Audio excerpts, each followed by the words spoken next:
welcome back to the Newsfloor. It's me again, Valerie Lee. I've got some new headphones though. I will shout them out. Hopefully you guys like them. I like that they're silver. My old ones are black, you know, little diversity. But we are back here at the Newsfloor, which is of course where we meet up every single week to talk about the news, the conversations that are happening in and around the world of dance music. Whether you're a fan or someone who works in the music industry, I hope that this can be your one-stop shop for the update of what you need to know. We also have new tunes and releases that we're going to go over and special guests and conversations. And this week I'm super excited. You're going to have to stick around to catch them, but I will tell you that we have words from Anna Luneau, who just released an awesome new single, Hot Since 82, who is fresh off of the release of his new album. And I'm going to be talking to Don Hindle, who is the creative director of Pikes Ibiza, and getting an update basically on what and how things are looking like in Ibiza. I'm so glad that here in the Newsfloor, even though I'm personally stuck here in Los Angeles, that I can still kind of jump into conversation with people who are all around the world, because dance music is so global and there is truly still so much going on, even though we are all still far away from the dance floor and traveling right now. But it's going to be a good episode, so let's get right into it.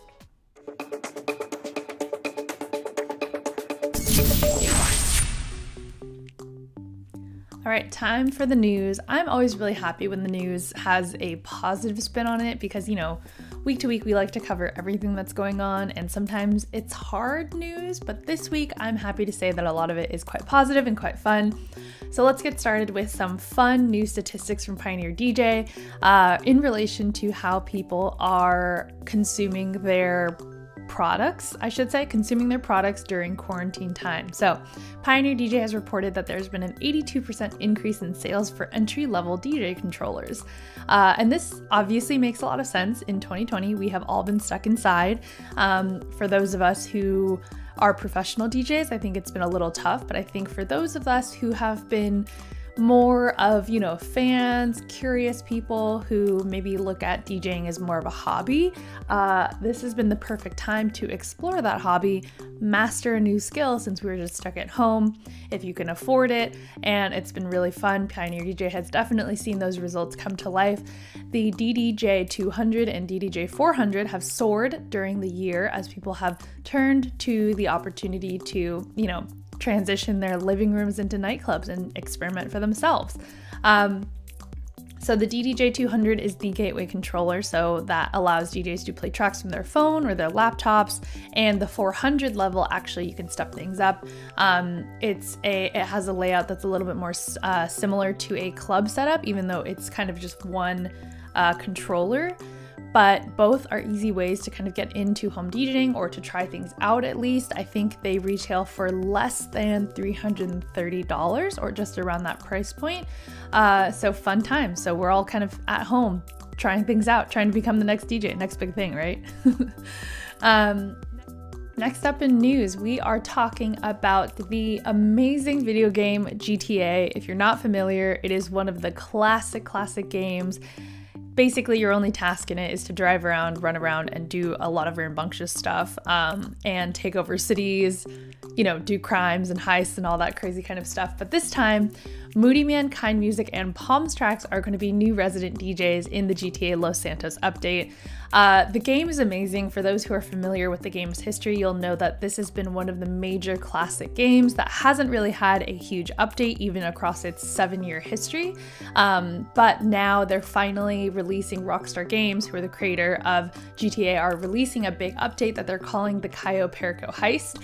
And it's going to allow players to kind of create, execute, and do this action-packed heist on a heavily fortified Caribbean island called Cayo Perico.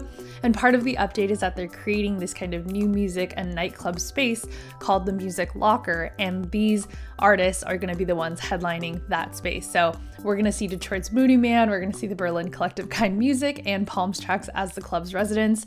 And I hope that we're able to show a couple of the photos of them all video gamified, because it's super fun and super cute to see what they look like as little video game characters. The Music Locker is going to be this exclusive underground space. It's going to be both a social space and kind of a dance space for players to go into. They can dance, they can socialize, and they can just kind of spend their time, waste their time, whatever they want to do in the space. And it gives players a new way to party and socialize in the game, since it is kind of an online element as well.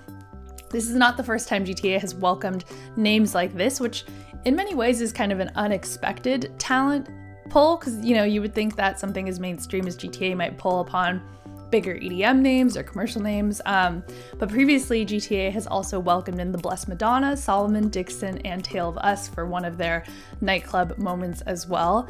And I just love the idea that someone at Rockstar Games is like, you know what, I love the underground, let's continue bring them in and have our players party to them. So we'll be on the lookout for that update.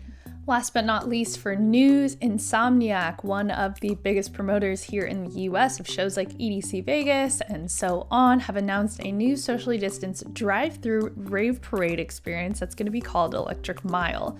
So Insomniac, like many other promoters, have been recently trying a couple of the drive-in shows where you park and you kind of party around your car away from other people. But now they've announced a new concept that is still going to be socially distanced and safe for the COVID-19 era, that's going to be opening in Santa Anita Park, which is just outside of LA, starting in January. Electric Mile has been described as a multi-day in-car party that's going to include 7 unique worlds that represent Insomniac's most beloved festival brands like EDC, Beyond Wonderland, Nocturnal, Escape, and Countdown, which is their New Year's Eve event. And Electric Mile is going to host over 500 art installations. So if you've ever been to an Insomniac show, you've seen the crazy production, the crazy stages, the crazy characters that they have, the people walking around all dressed up. So I think that's all going to be part of this experience as well. It's been described as an audiovisual experience. So of course, there will be music programmed to each and every one of the raves and the kind of worlds that represent their different shows. And of course, there's going to be 5 million lights. Not sure how that's going to play out, but if trusting Insomniac and knowing kind of their brand, I'm sure it's going to be quite dazzling and quite a crazy experience to see. And unlike most of their shows, Electric Mile is actually intended to be a family-friendly event, so it's going to be all ages. Pricing begins per vehicle, so it's going to be around $69.99. And Pasquale Rotella himself said that he's always wanted to do something that has been family-friendly because he is a father of young kids himself. So, of course, I think people who are fans of Insomniac will be interested in this, but also it'll be a unique experience for those who might have younger kids who are interested in doing something kind of like the holiday lights experiences, but I think this will be the ravified version. So will be very interesting to see what this looks like come January. So we'll keep an eye out for that.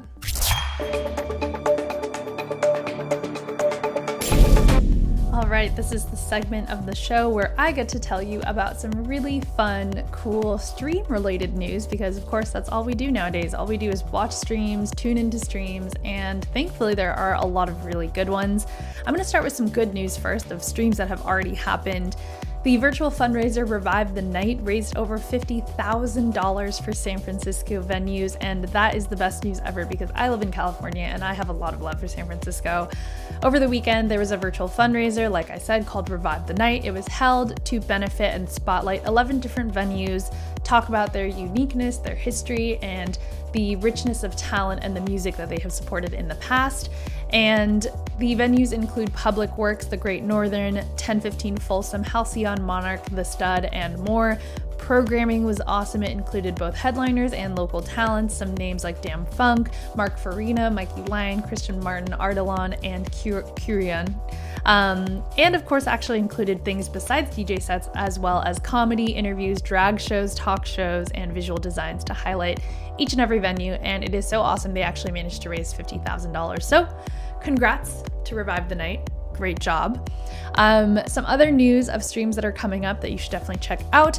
Cascade and Deadmau5 are partnering with Discord and Dash Radio to actually raise funds for Doctors Without Borders. So another awesome charitable stream that is happening. It actually started on Monday, December 7th, and it's going across 5 days, so you can still tune in right now as this show is airing. Names like Deadmau5, Toki Monster, Snoop Dogg, Cascade are all on board. They're scheduled to perform on Discord's YouTube and Twitch channels, as well as Dash Radio's Twitch channel as well, and of course are going to be raising funds for Doctors Without Borders. Can't think of a better cause to support during a time like this. All right, now we are welcoming our friends from the Stream Informer who help us highlight some awesome streams to tune into, a little bit more on the underground side of things. If you missed it, last week, New York house legend Jovan took over the Blue Room at techno-club.net for a special Thursday performance. Super fun. It was great. techno-club.net was recently founded by the influential producer and DJ The Advent to give support directly to DJs during a time like this. So super important, go check them out. Even if you missed last week's stream, there are still plenty more to come. Coming up later this week, there's a massive stream to celebrate the 10-year anniversary festival, the 10-year anniversary of Crake Festival in Berlin. Obviously, we aren't able to travel or get together in Berlin, so we are going to have to gather virtually as we have had all year long. The lineup is really strong for techno lovers: Helena Hoff, DJ Stingray, Shed, Clara Couvé, many names on board, and it's going to be starting on Friday, December 11th, all the way through December 13th, and you can check that out on crake-festival.de for more info. Also, other cool streams happening on Saturday, December 12th. Performance from Miley Cyrus on Elseworld TV. That is Elsewhere's Twitch channel, and it is super good. I highly recommend it. Miley is a staple of the Parisian underground scene. High rave energy. It's gonna be really fun. Elsewhere is the best club. I love their set. Love their streams on their Twitch channel, so highly recommend to go check that out. Last reminder, if you don't follow Stream Informer yet on socials, you definitely should. They do wrap-ups, daily streams to check out, and of course they've got a newsletter. So tune in, check it out.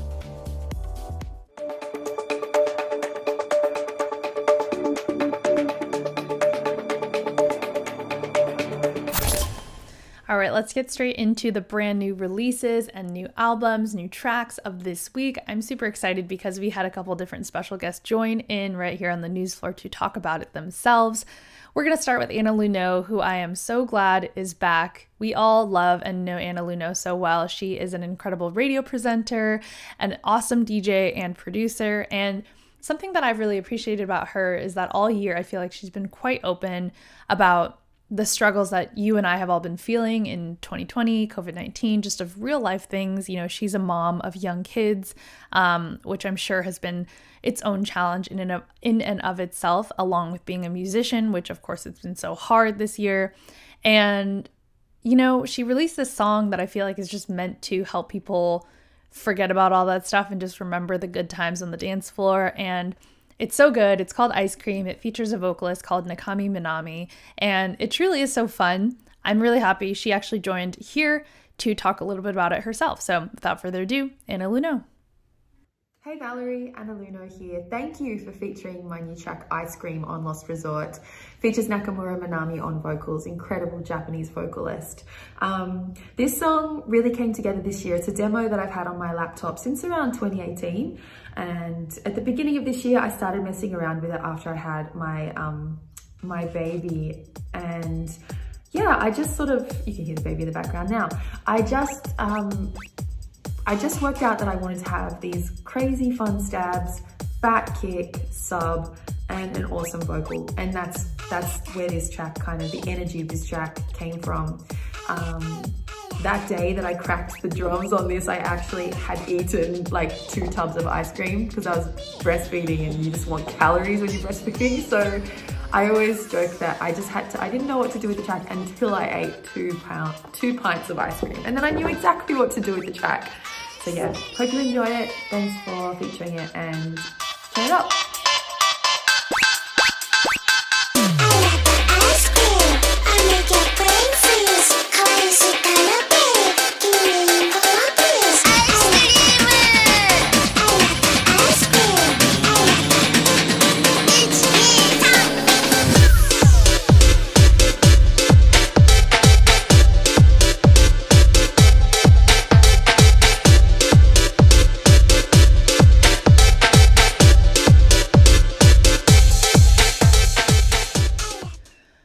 Next up is Hot Since 82, one of the album releases of the year in the dance music space, definitely to pay attention to.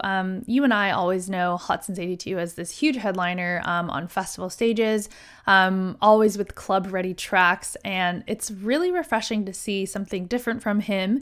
The album is called Recovery. There's definitely some kind of emotional weight behind it, some stories behind the creation of it. So without further ado, let's hear from Hot Since 82 himself. Hi guys, this is Daly, aka Hot Since 82, and I would personally like to thank Valerie and the Newsfloor for choosing my latest album, Recovery, the pick of the week. I'm very honoured, thank you. Why is it called Recovery? Coming back off the last project, which was called 8-Track, very personal project, lost a friend.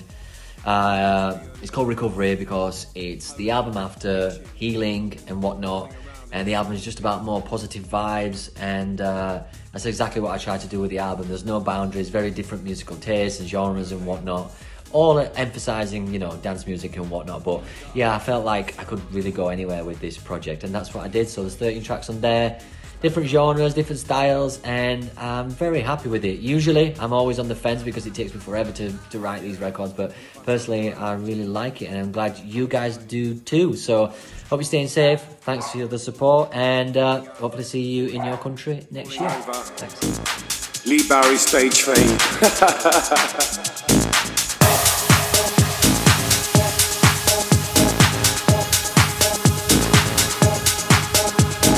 Boys kissing boys, girls kissing boys. Boys kissing boys, girls kissing boys.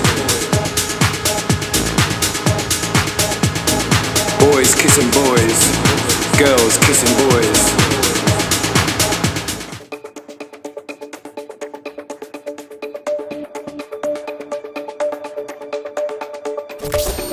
This week I'm super excited to be going to Ibiza.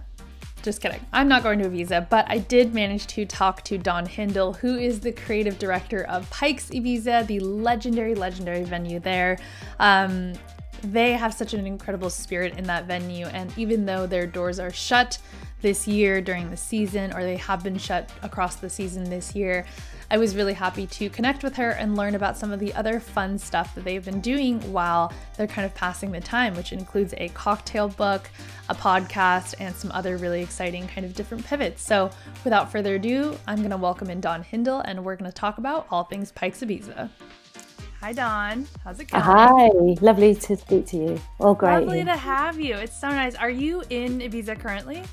I'm actually in Pike's Hotel. I'm in the sort of bowels of Pike's in the office. I feel like my heart hurts. I feel like we all wish we could be there with you. It sounds really nice, and I'm sure it's been a weird year, I think, for us all, right? So before I get into everything that you guys have going on, you know, for those who are watching who might have not yet had the chance to go to Ibiza, to experience the magic, or specifically go to Pike's, could you help me paint a picture of, you know, Pike's and what it brings to the island, the role it plays, and how it might be different from other venues that people have heard of or been to? Yeah, Pike's is, well, it was the first boutique hotel to be built in Ibiza about 35 years ago by an Australian guy called Tony Pike, who was, in many ways, he was sort of the Hugh Hefner of Europe. He was renowned for his very sort of politically incorrect chasing of women and millions of wives and quite a few children. And sounds like a character. Exactly. He was one of those sort of legendary characters. They're sort of far and few between now, but he, you know, he had affairs with Grace Jones, with George Michael. He used to hang out with Freddie Mercury. So it was very much of an era of sort of real rock and roll. And so Pike's is definitely one of the world's first and still uniquely authentic rock and roll hotels. It's 27 bedrooms. It's got a very tiny little nightclub called Freddy's, which is named after Freddie Mercury, where he had his 41st birthday. Mm-hmm. And yeah, we're really sort of part of the authentic Ibiza, which goes back to a sort of a time of ultimate sort of freedom and of expression and of creativity. Even from far away, I can sense that there's so much soul in Pike's and so much soul in the venue. So as I mentioned before, you know, no doubt it's been a tough year for all of us, I'm sure, but especially in Ibiza, where there's so much of the island's, you know, spirit and livelihood is tourism and related to people who are coming to experience and have good times there. You know, I've noticed that Pike's has done an incredible job of pivoting and making the best of a crazy year. And I know that you guys have been working on some really fun sort of alternative things. So I'd love for you to tell me a little bit about a couple of those. I know you got a a couple things to tell me about. Yeah, I mean, we literally are a boutique hotel, and because we have the nightclub, we have the restaurant, usually our activity revolves around that stuff. And I think we don't really advertise, and over the last couple of years we've got busier and busier, and in many ways this year has been a bit of a welcome break for us. We've sort of looked at it really, obviously business wise it's not the best, and I don't think it has been for anybody in our industries, but what it's really given us is a summer to be a lot more creative, and to really look at the product and really look at it as a brand, and look at what our core values are, and what we, you know, if you step back, you can usually get a lot of great things out of adversity, and I think that's what's happened with us. And so we've really focused on the food and drink. So we've got the Pikes cocktail book out, which is sort of 24 hours in the day of drinking at Pikes. Love it. And so we have a really beautifully photographed book, which really sort of tells the history of Pikes via the cocktail. And we also, you know, we've really focused on the new restaurant, which we've renamed Pamela's, which is really sort of representing the feminine spirit of the island. The island's represented by the goddess Tanit. And after sort of Tony's decease a couple of years ago, I sort of really felt it went from a very sort of masculine energy into very much feminine energy, which is sort of like represents a lot of what's resetting in the world at the moment. And so we've been very much embracing that, the sort of strength, the strong feminine energy of the island. And she was definitely, she was the goddess of basically fertility, sex, music, and good times. So we think she's got a very big, she's got a very big place in our hearts. And absolutely. Yeah. That's amazing. Tell me a highlight of the cocktail book. What's one of your favorites? Right, so we've got some amazing cocktails in there. I think one of the cocktails that Pikes is always famous for is the pina colada, because I don't know how many people remember Wham, but it was George Michael and Andrew Ridgeley in the 80s. A big pop band from the UK, and they wrote a song called Club Tropicana, which was basically based all around Pikes, and the video was filmed at the swimming pool in Pikes, and that was so if you watch that video, have a look on YouTube or somewhere and have a look at that video, and it was filmed in the hotel, and that was sort of quite a seminal moment because it sort of recorded Pikes down in rock and roll history. Tony was the bartender, George Michael was there in his white Speedos, and it really was that place of ultimate sort of partying and sunshine vibes. So the pina colada sort of represents all that, and it's sort of a little bit tropical. It's got the pineapple, but it's got, you know, it's got the coconut and it's got the rum, and so that's one of our most asked for drinks, and we sort of changed it a little bit, and it's a punka colada. So that features in the book. We've got, you know, a lot of classics like strawberry daiquiris, daytime margaritas, but then we go into a much more sort of like Pikes nighttime cocktail, where we look at espresso martinis. We look at Pamela's, which is a beautiful pink colour, because the restaurant is a very vibrant pink. And it's the drink that, you know, we envisaged her sort of wandering around with it in her hand, sort of sipping that with the cigarette in the other hand, you know. And so that's quite a trip to Ibiza. Opulent. Exactly, you've got to get over here. I know. And obviously then, definitely. And then back to daytime, you know, you're sort of like your Bloody Marys, and I suppose it's any excuse for a cocktail at Pikes, really. a little something for everyone, it sounds like. Exactly. In addition to the cocktail book, I know there's also a podcast in the works. Tell me a little bit about that. There is, yeah. We started the podcast last year, and it is called the Pikes Podcast. We have various guests. We've got people, you know, we've got a very strong musical heritage here at Pikes, and that goes from, you know, we had people like Jarvis Cocker doing live events last year. Obviously this year has been a very sort of, it's been a dip out for everybody, but because events weren't legal, dancing was illegal, you know, in Spain, and it was limited to sort of tables of 6. So I very much see as this year as a way, it wasn't the norm. So if you looked at a normal year at Pikes, you know, we'd have our regular Monday nights with DJ Harvey, who is, you know, an incredible DJ. We'd have artwork on Saturday nights. So our first podcast was with DJ Harvey and artwork, after a sort of 2 or 3 day stint of staying up all night. So that is quite hysterical. Yeah. And we actually, we died, I think it was the Artworks Mustache Blonde, live on the podcast. So it went from the sort of sublime, to the ridiculous, utterly ridiculous. But it really gave an insight into those guys, and you know, they've got a really strong relationship, and they both love Pikes. That was a really strong one. We also tell the history of Pikes via the author of Tony Pike's book, Matt Trollope, and that's really interesting. And in some of the future podcasts, we're going to look around each of the rooms, because they've all got a lot of sort of naughty goings on, and so we're going to start to reveal a little bit of that in future podcasts.